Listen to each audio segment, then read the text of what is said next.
Terima kasih Pak Utomo. Eh, Bapak Ibu, mari kita berdoa. Tuhan Yesus, kami mengucap syukur untuk pagi ini Tuhan. Engkau bangunkan kami dengan keadaan sehat. Engkau pertemukan kami di Zoom ini untuk menguatkan satu dengan yang lain. Sebentar kami akan mendengar renungan firman Tuhan yang akan disampaikan oleh eh, Pastor. Kiranya Tuhan berkati apa yang kami dengar bisa menjadi rema dalam kehidupan kami dan kami bisa menjalankannya dalam kehidupan kami sehari-hari. Di dalam nama Tuhan Yesus kami berdoa dan mengucap syukur. Terima kasih. Amin. Amin. Terima kasih Ibu Wiwin. Silakan Pak Cecep dan Ibu Sarina.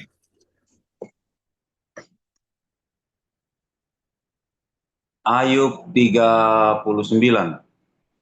Firman Tuhan, apakah engkau mengetahui waktunya kambing gunung beranak, atau mengamat-amati rusa waktu sakit beranak? Dapatkah engkau menghitung berapa lamanya sampai genap bulannya, dan mengetahui waktunya beranak? Pak Cecep, mohon untuk dikoreksi 39. Ayub 39 ya? Iya, ayat 39.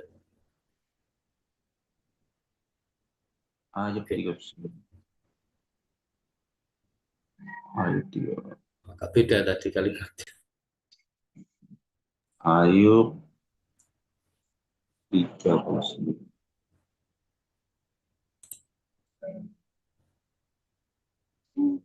Iya, nah ya. Sama Pak. Sama Pak. Cuma kata-katanya agak beda. Yaudah teruskan aja Pak. Oh, kenapa bisa beda ya? Ya. Saya pakai HP nih, Pak. Oh, baiklah.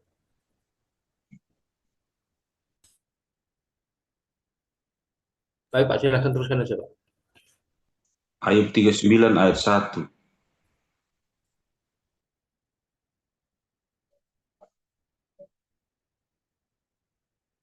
Saya lanjutkan. Ya. Ayub 39, apakah engkau mengetahui waktunya kambing gunung beranak, atau mengamat-amati rusa waktu sakit beranak? Dapatkah engkau menghitung berapa lamanya sampai genap bulannya, dan mengetahui waktunya beranak? Dengan membungkukkan diri, mereka melahirkan anak-anaknya dan mengeluarkan isi kandungannya. Anak-anaknya menjadi kuat dan besar di padang. Mereka pergi dan tidak kembali lagi kepada induknya. Siapakah yang mengumbar keledai liar, atau siapakah yang membuka tali tambatan keledai jalang? Kepadanya telah kuberikan tanah dataran sebagai tempat kediamannya, dan padang masin sebagai tempat tinggalnya. Ia menertawakan keramaian kota, tidak mendengarkan teriak si penggiring.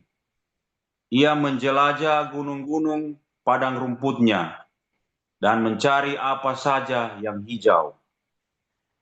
Apakah lembu hutan mau takluk kepadamu, atau bermalam dekat palunganmu? Dapatkah engkau memaksa lembu hutan mengikuti alur bajak dengan keluhan, atau apakah ia akan menyisir tanah lembah mengikuti engkau?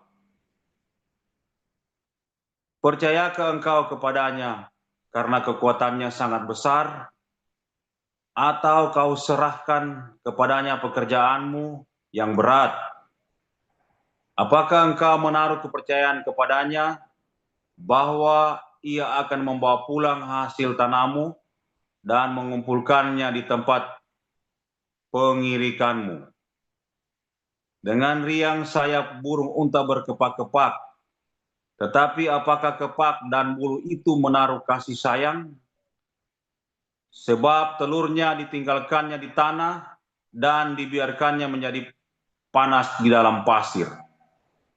Tetapi lupa bahwa telur itu dapat terpijak kaki dan diinjak-injak oleh binatang-binatang liar. Ia memperlakukan anak-anaknya dengan keras, seolah-olah bukan anaknya sendiri. Ia tidak peduli kalau jerih payahnya sia-sia. karena Allah tidak memberikannya hikmat dan tidak membagikan pengertian kepadanya. Apabila ia dengan megah mengepakkan sayapnya, maka ia menertawakan kuda dan penunggangnya. Engkaukah yang memberi tenaga kepada kuda? Engkaukah yang mengenakan surai pada tengkuknya? Engkaukah yang membuat dia melompat seperti belalang? Ringkiknya yang dahsyat mengerikan. Ia menggaruk tanah lembah dengan gembira. Dengan kekuatan ia maju menghadapi senjata. Kedahsyatannya ditertawakannya. Ia tidak pernah kecut hati. Dan ia pantang mundur menghadapi pedang. Di atas dia tabung panah gemerincing, tombak dan lembing gemerlapan. Dengan garang dan galak dilulurnya tanah, dan ia meronta-ronta kalau kedengaran bunyi sangkakala. Ia meringkik setiap kali sangkakala ditiup, dan dari jauh sudah diciumnya perang, gertak para panglima dan pekik. Oleh pengertian muka burung elang-elang terbang, mengembangkan sayapnya menuju ke selatan. Atas perintah muka Raja Wali terbang, membumbung dan membuat sarang di tempat yang tinggi. Ia diam dan bersarang di bukit batu, di puncak bukit batu dan di gunung yang sulit didatangi. Dari sana ia mengintai mencari mangsa. Dari jauh matanya mengamat-amati. Anak-anaknya menghirup darah. Dan di mana ada yang tewas, disitulah dia. Demikian, Pak.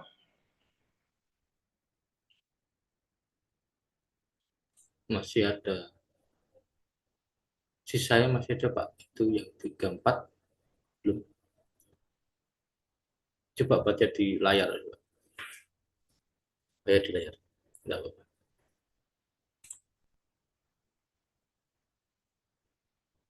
Coba di setelahnya ada itu, Pak.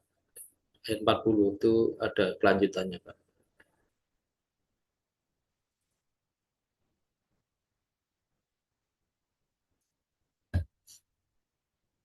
Coba di handphonenya di ayat 40, Pak.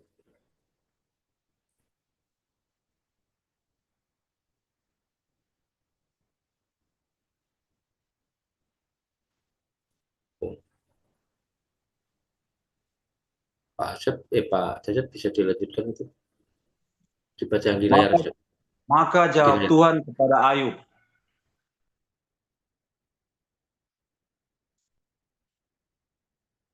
apakah si pengecam hendak berbantah dengan yang maha kuasa? Hendaklah yang mencela menjawab. Maka jawab Ayub kepada Tuhan, sesungguhnya aku ini terlalu hina. Jawab apakah yang dapat kuberikan kepadamu? Mulutku kututup dengan tangan. Satu kali aku berbicara tetapi tidak akan kuulangi. Bahkan 2 kali tetapi tidak akan kulanjutkan.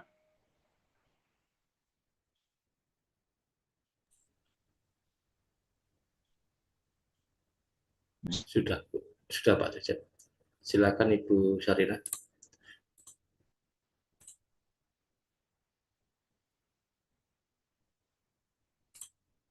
Silakan buka. Ya. Saya akan melanjutkan pembacaan firman Tuhan di dalam 1 Petrus 4. Jadi karena Kristus telah menderita penderitaan badani, kamu pun harus juga mempersenjatai dirimu dengan pikiran yang demikian. Karena barang siapa telah menderita penderitaan badani, ia telah berhenti berbuat dosa. Supaya waktu yang sisa, jangan kamu pergunakan menurut keinginan manusia, tetapi menurut kehendak Allah. Sebab telah cukup banyak waktu kamu pergunakan untuk melakukan kehendak orang-orang yang tidak mengenal Allah. Kamu telah hidup dalam rupa-rupa hawa nafsu, keinginan, kemabukan, pesta pora, perjamuan minum, dan penyembahan berhala yang terlarang. Sebab itu mereka heran bahwa kamu tidak turut mencemplungkan diri bersama-sama mereka di dalam kubangan ketidaksenonohan yang sama, dan mereka memfitnah kamu. Tetapi mereka harus memberi pertanggungjawab kepada Dia yang telah siap sedia menghakimi orang yang hidup dan yang mati. Itulah sebabnya, maka Injil telah diberitakan juga kepada orang-orang mati, supaya mereka, sama seperti semua manusia, dihakimi secara badani, tetapi oleh Roh dapat hidup menurut kehendak Allah. Kesudahan segala sesuatu sudah dekat. Karena itu, kuasailah dirimu dan jadilah terang, dan jadilah tenang, supaya kamu dapat berdoa. Tetapi yang terutama, kasihilah sungguh-sungguh seorang akan yang lain, sebab kasih menutupi banyak sekali dosa. Berilah tumpangan seorang akan yang lain dengan tidak bersungut-sungut. Layanilah seorang akan yang lain sesuai dengan karunia yang telah diperoleh tiap-tiap orang sebagai pengurus yang baik dari kasih karunia Allah. Jika ada orang yang berbicara, baiklah ia berbicara sebagai orang yang menyampaikan firman Allah. Jika ada orang yang melayani, baiklah ia melakukannya dengan kekuatan yang dianugerahkan Allah, supaya Allah dimuliakan dalam segala sesuatu karena Yesus Kristus. Ialah yang empunya kemuliaan dan kuasa sampai selama-lamanya. Amin.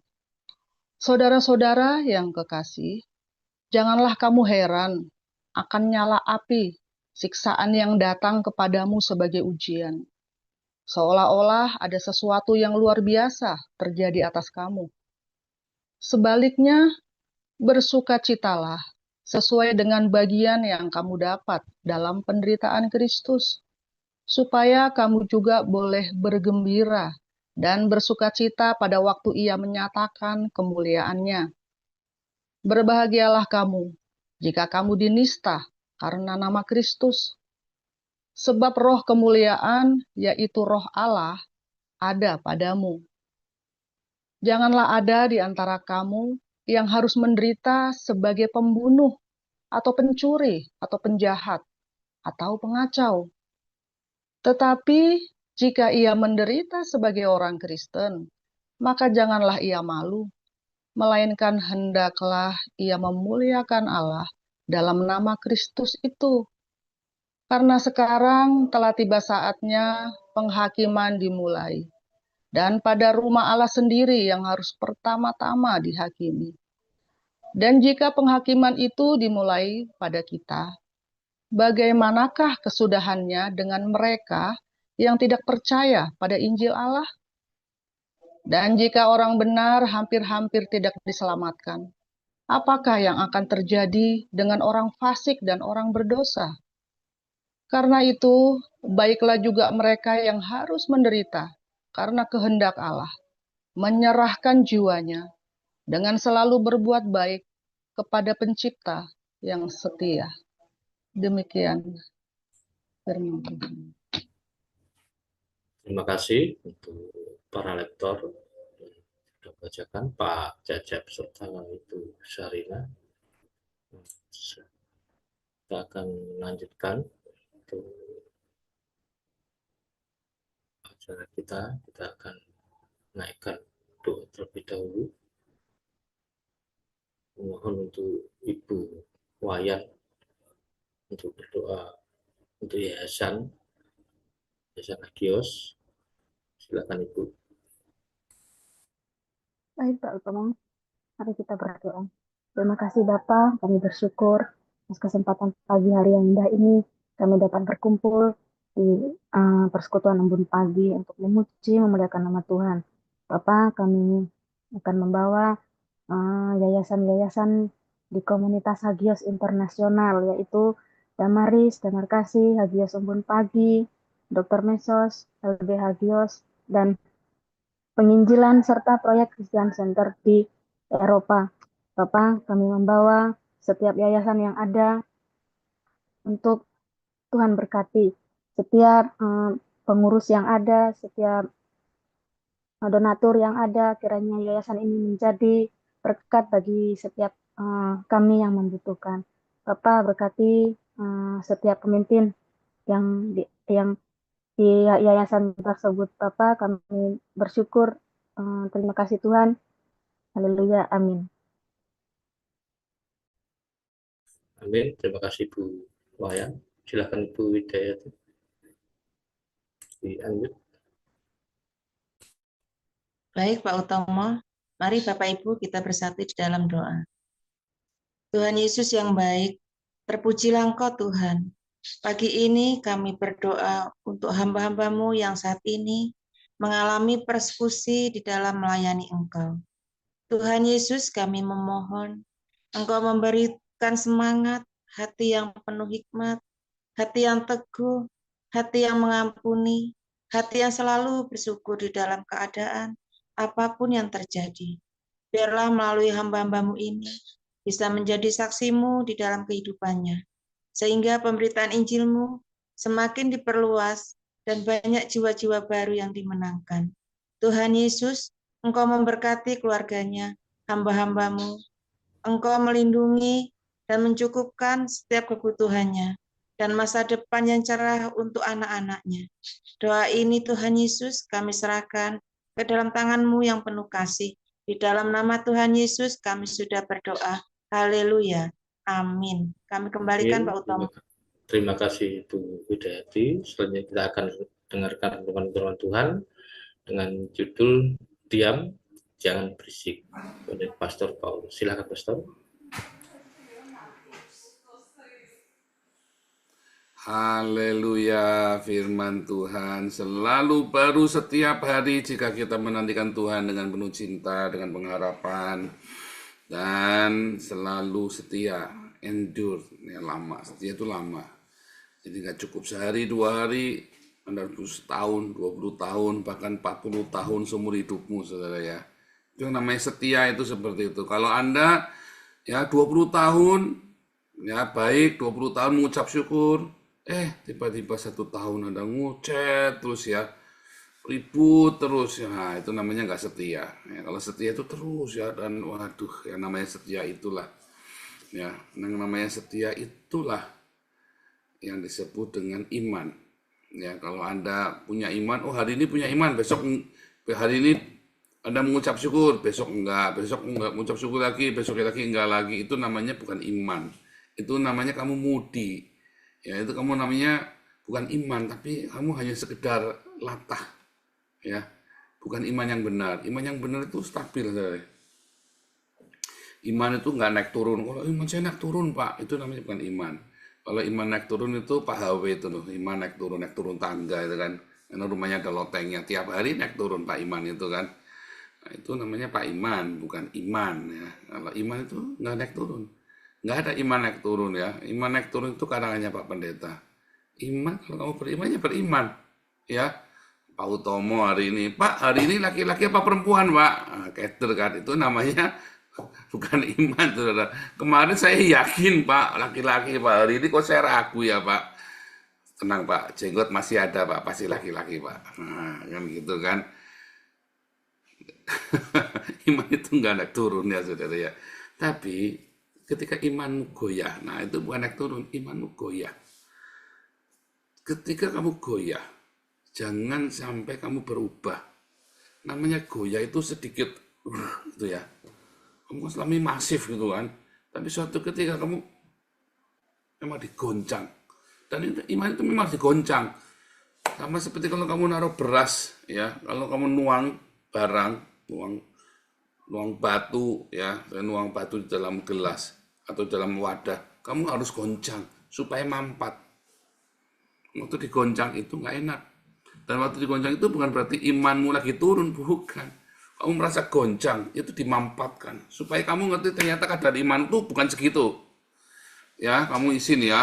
Nah, kamu isi tuh satu wadah gelas, diisi pakai batu yang banyak tuh ya. Kan nggak beraturan tuh. Terus kelihatannya penuh nih. Wah, udah penuh, Pak. Enggak lah, dikoncang tuh.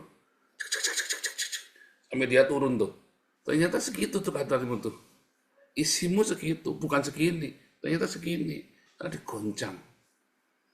Nah, itu iman digoncang itu seperti itu. Supaya kamu ngerti sebenarnya aslinya seberapa sih iman seininya kamu tuh. Ya kan? Supaya padat, supaya mampat. Supaya imanmu itu tidak ada celahnya. Sehingga nggak menipu. Kelihatannya tinggi imanmu ya. Kelihatannya ngomongnya tinggi, ngomongnya gede ya. Tapi ketika goyang dikit, kamu nggak ngerti. Selalu digoncang. Nah, badai di padang gurun itulah adalah goncangan bagi imanmu. Ya, bukan supaya kamu jatuh, tapi supaya masalahnya ya kamu tuh ngomong sudah kegedean, saudara. Berisiknya, ributnya itu udah luar biasa, kayak ayam baru lahiran naga. Ya, sehingga waktu kamu digoncang ya tumpah semua. Waktu digoncang ya tumpah semua. Kamu ternyata nggak dapet. Alias sebenarnya kamu nggak punya iman. Selama ini kamu tidak beriman. Orang-orang yang di padang gurun, ya, terus bebeki kemana-mana, wah, apa nih? Sebenarnya dia nggak punya iman. Dia nggak punya iman. Ketika kamu di padang gurun, kamu ributnya minta ampun, ya kan, teriak-teriak, ya, kamu sebetulnya nggak punya iman. Padahal tiap hari kamu khotbah, tiap hari kamu mendengarkan baca firman Tuhan, haleluya. Haleluya. Tiap hari kamu boleh ngomong apa saja segala macam. Oh, sikala wala Anda boleh ngomong aja, saudara. Tapi begitu ada masalah, kamu ribut terus ya. Harusnya kan dia enggak boleh begitu, kan begini. Itu kamu tidak punya iman. Ya, saudara, Tuhan, kenapa aku begini? Kamu enggak punya iman tuh. Ketika di padang gurun, ya, kamu ribut terus ya. Ketika kamu menghadapi badai kehidupan, kamu ribut terus. Sebenarnya kamu nggak punya iman, ya, tabrak sini, tabrak sana, ya, konseling terus. Wah, nih konseling terus, apa yang hobinya konseling? Nah, mami saya itu hobinya konseling.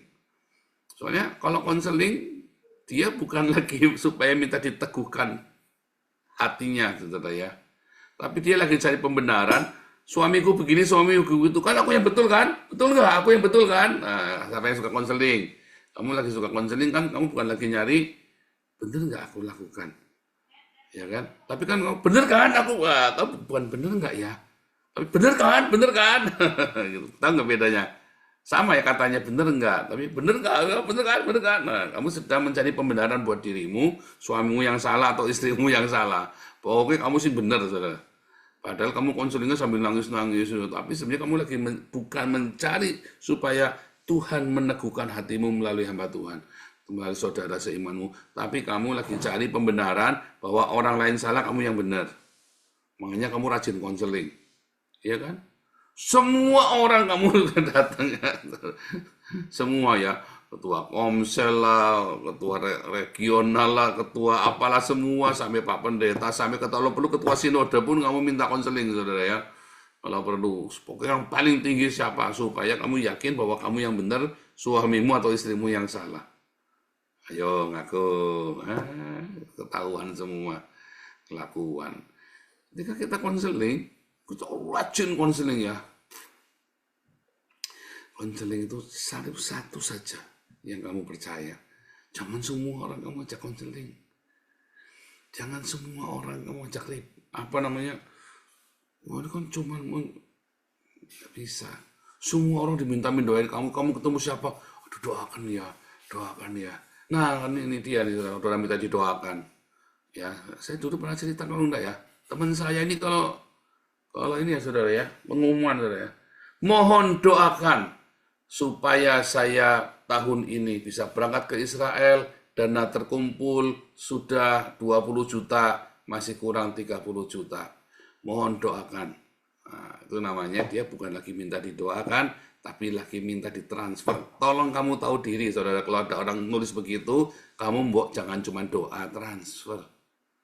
Itu maksudnya ya. Mohon didoakan. Nah, kalau saya bilang tolong kirim dana, kalau saya mah terang-terangan, nggak tolong doakan ya enggak. Tolong kirim dana, kita lagi butuh mixer baru. Nah, terus saya ngomong, terang-terangan saya ngomong, saya butuh dana buat beli mixer baru. Dan terang-terangan, nggak usah tolong doakan. Yang begitu itu bukan didoakan, ditransfer. Ya, kalau kamu mau ngasih enggak ya udah nggak usah. Jadi jangan didoakan, didoakan. Ya, aduh, kadang-kadang saya nggak ngerti ya caramu. Nah itu loh, pengumuman, tapi mohon didoakan. Kalau saya pengumuman, saudara-saudara kita lagi udah lama nggak rekaman karena mixer kita rusak. Ya kita beli baru 1.200 euro harganya. Didoakan Pak, nggak usah, kirim transfer aja. Gitu, terang-terangan loh. Jadi nggak usah pakai nyindir-nyindir, ya didoakan, ya Bro, begini. Duh, saya capek kalau tak doain bener saudara ya. Oke, semoga Tuhan memberkati. Tapi kalau ada orang bilang, Pak, ini ada kebutuhan sekian-sekian, butuhnya berapa? Sekian. Jadi gimana? Ya mohon didoakan. Nggak usah ditransfer kan? Nah, gitu saudara ya. Malah saudara bilang aja, kalau dia cuma minta doakan, ya doakan saja. Tapi kalau dia minta transfer, ya Anda lihat pantas nggak ditransfer, gitu saja, ya kan? Tapi kalau dia bebeki kemana-mana, di Facebook, di Twitter, di TikTok, mohon doakan. Nah, itu dia. Siapa di sini kalau punya masalah bebeki kemana-mana cerita? Dia cerita ya, suatu ketika ada seorang istri hamba Tuhan lagi, sampai tak marahin ya. Bu, jangan ngomongin suamimu di Facebook. Suamimu itu kan pendeta, Bu. Sampai tak marahi begitu ya. Wah kan hak saya, ini kan Facebook saya, bukan masalah kamu. Itu dia, itu pendeta. Facebook kamu yang nonton orang Islam semua. Kamu, rahasia pernikahanmu diower-owerin semua kemana-mana.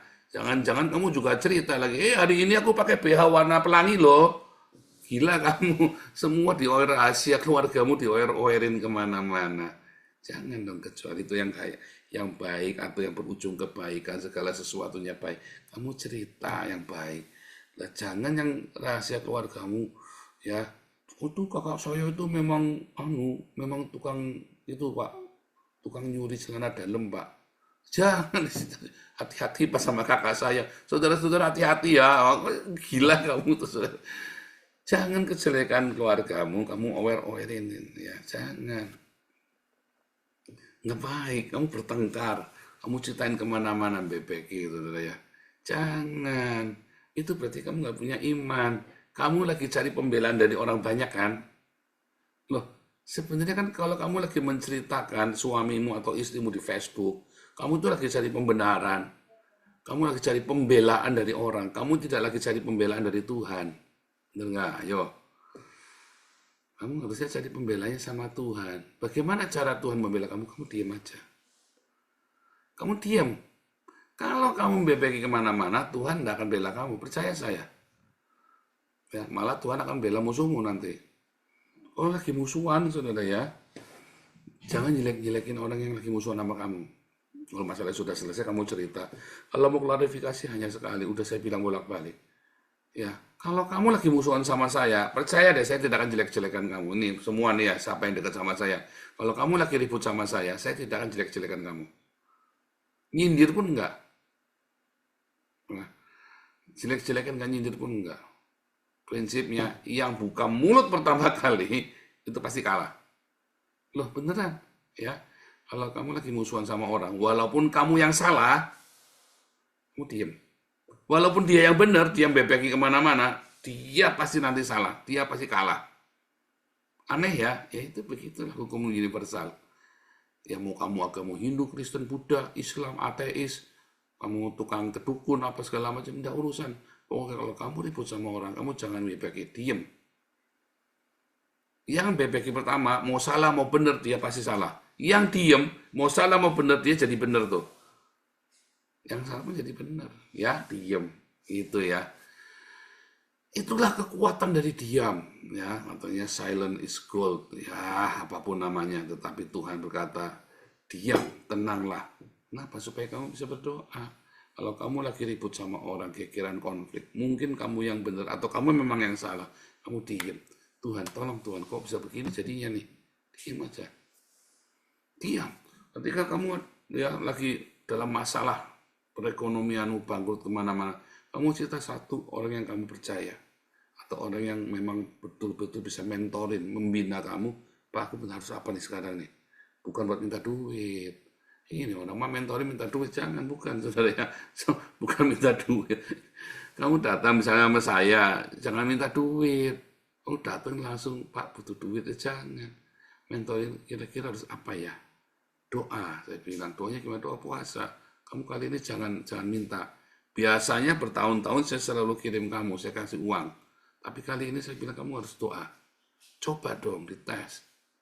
Tes, saya juga sama nyoba. Itu loh. Tapi kamu sama semua orang kamu ceritani semua, saudara. Ya berarti kamu lagi kamu sebenarnya lagi bebekin masalahmu. Ya kan kamu sebenarnya nggak lagi mencari konfirmasi peneguhan hati, tapi kamu lagi cari belas kasihan orang supaya orang ngasih uang sama kamu, supaya orang memberikan empati sama kamu. Jangan cerita sama semua orang. Diam, tenang di padang gurun itu. Ya, akibatnya kamu akan jadi toksik bagi banyak orang. Semua diceritani masalahmu ya. Semua ya. Semua orang diceritani suamimu yang beginilah, kurang begitulah, yang impoten lah, suamimu yang ada kudisnya di bijinya lah, apa segala macam. Aduh, saudara, benar-benar kamu kelewatan. Jangan ceritakan masalah-masalah internal di rumah tanggamu ya kepada orang lain. Ya, dirahasiakan. Kalau sampai orang tahu, harusnya kamu malu. Tapi kalau ada orang yang bongkar-bongkar, kamu tenang saja. Ya, kamu diam saja. Benar salah kamu diam saja. Klarifikasi hanya sekali. Kalau kamu bolak-balik klarifikasi, namanya kamu bebeki. Ya, malah pengumuman. Ingat-ingat yang saya ngomong, saudara ya. Jadi di dalam masalah-masalah hidupmu, diam itu lebih penting. Ya, diam. Kalau kamu nggak tahan, kamu hanya ngomong sama satu orang yang benar-benar bisa membina, mentorin kamu. Kadang-kadang kamu ngomong sama sahabatmu malah dibocorin sekalian rahasiamu kepada orang-orang. Iya kan? Hati-hati, kamu harus kepada satu orang yang menjadi mentor, yang menjadi pembina rohanimu, yang menjadi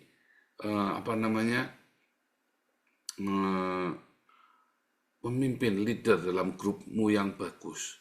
Masalahnya kadang-kadang itu tadi ya, leader yang gak bijaksana juga ada orang konseling malah diower-owerin ceritanya, ini ada orang ini, hati-hati saudara ya.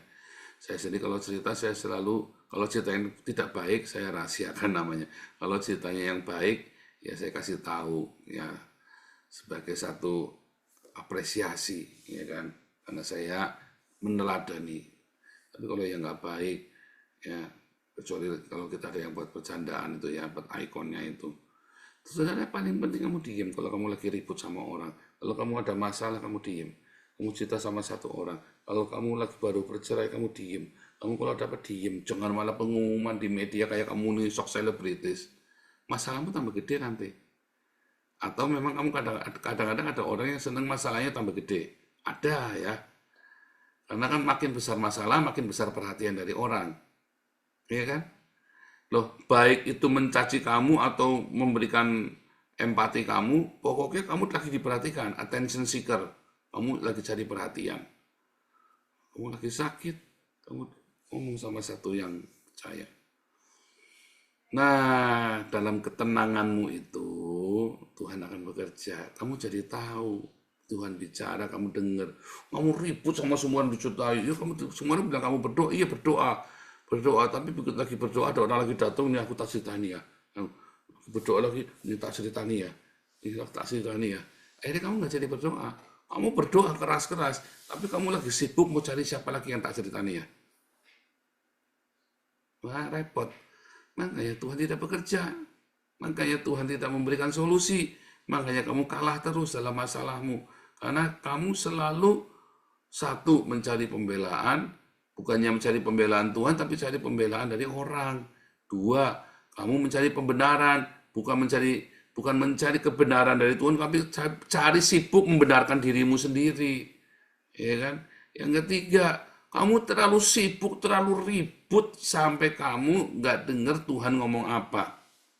Kamu terlalu ribut, terlalu sibuk dengan mencari pembenaran dan mencari pembelaan.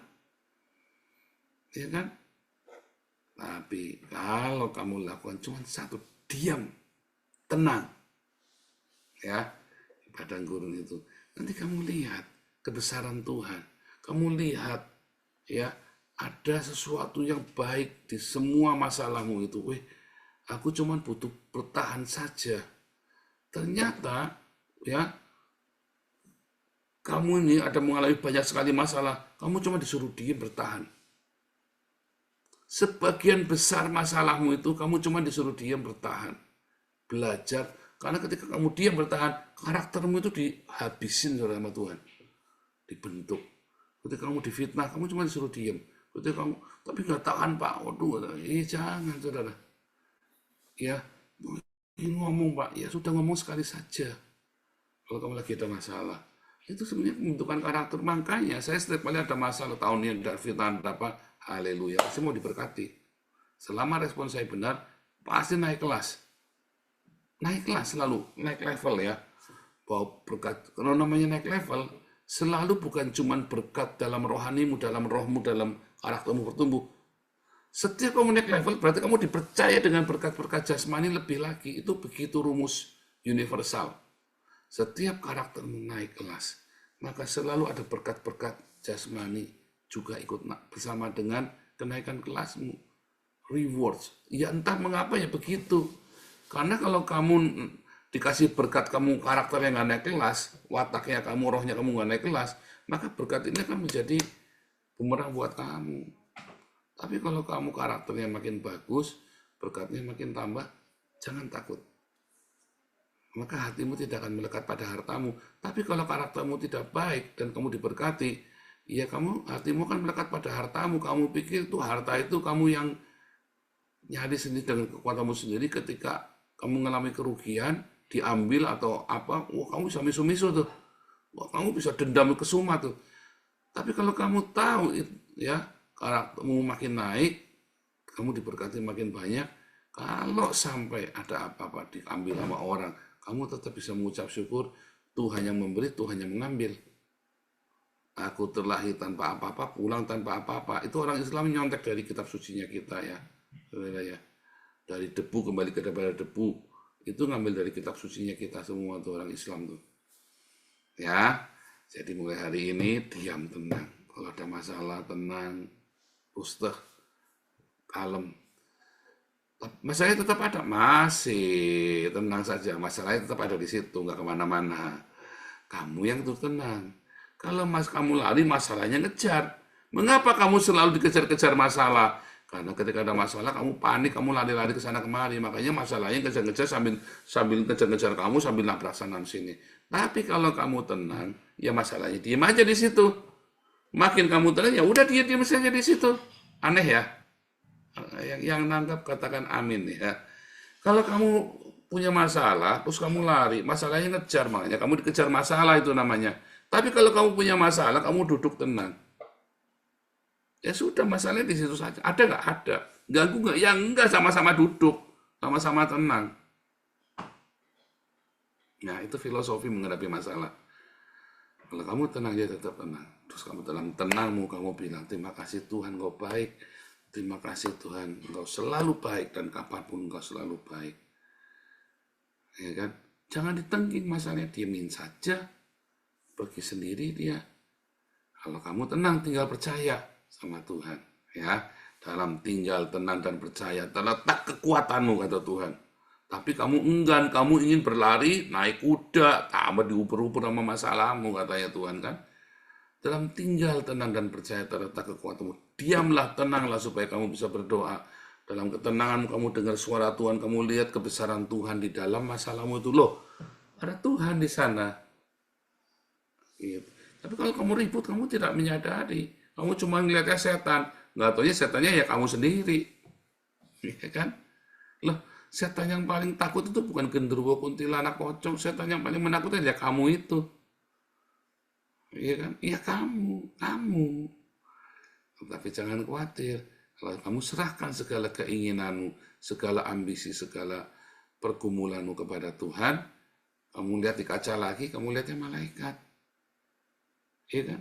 Kamu lihat kemuliaan Bapa di wajahmu, ada kemuliaan Tuhan Yesus di wajahmu. Maka masalahmu itu sebenarnya bukan masalah. Masalahmu itu adalah sebuah berkat. Simple sekali filosofinya, simple sekali memahaminya. Ya, jangan dibikin ribet selama kamu tinggal tenang dan percaya. Tuhan Yesus memberkati.